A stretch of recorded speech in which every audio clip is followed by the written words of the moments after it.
বাংলাদেশ ব্যাংকের হিসেবে ২০২৩ সালের সেপ্টেম্বর পর্যন্ত দেশে মোট খেলাপি ঋণ ছিল ১,৫৫,৩৯৭ কোটি টাকা, যা ওই সময়ের মধ্যে বিতরণকৃত মোট ঋণের প্রায় ১০%।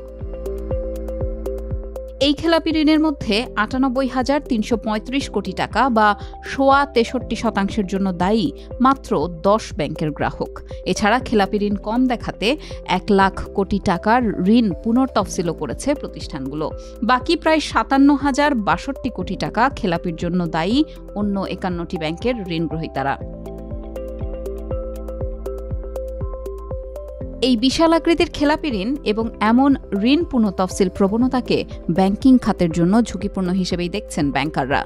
জানান, ঋণ অনুমোদনের ক্ষেত্রে ঊর্ধ্বতন কর্মকর্তাদের ভুল সিদ্ধান্তের কারণে পুনঃতফসিলের পরও বিতরণকৃত ঋণের কিছু অংশ আর ব্যাংকে ফেরত আসে না। ঋণ আদায়ে সম্মিলিত উদ্যোগ ছাড়া ব্যাংকিং খাতের উন্নতি হবে না বলেও মনে করেন তারা। বিশ্লেষক ও অর্থনীতিবিদদের মতে, ব্যাংক খাতে সুশাসনের অভাবে ঋণ খেলাপি বেড়ে চলেছে। ব্যাংক থেকে পরিচালকদের অভ্যন্তরীণ ঋণ গ্রহণ প্রবণতাও ঋণ খেলাপির উচ্চ হারের জন্য দায়ী।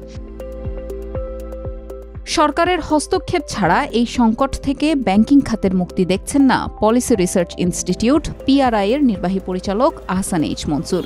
তিনি বলেন, গ্রাহকদের কাছ থেকে ঋণের অর্থ আদায়ে নিষ্ক্রিয়তার কারণেই ওই ১০ ব্যাংকে খেলাপি ঋণ বেশি।